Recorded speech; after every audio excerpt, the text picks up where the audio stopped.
You may need to remove your Presta valve core, but you don't have the correct tool for it. There's a number of situations where you might need to remove the Presta valve core. You might need to change your tubeless sealant, or you might need to just get more air into the valve so you can seat the tyre on the rim. So the first solution, which most people have, is a simple set of pliers. It's not ideal and I wouldn't recommend it, but if you need to use them, it does work. All you just need to do is just hold it firmly, twist it, and it will come apart.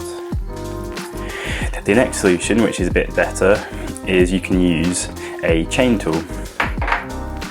So all you do is get the chain tool, you put the head of the valve core in the tool, and then you twist and it will just come straight off, and then you can also use it to tighten it securely back on. Another solution is you can use an 11 spoke key, and that will also do the same job.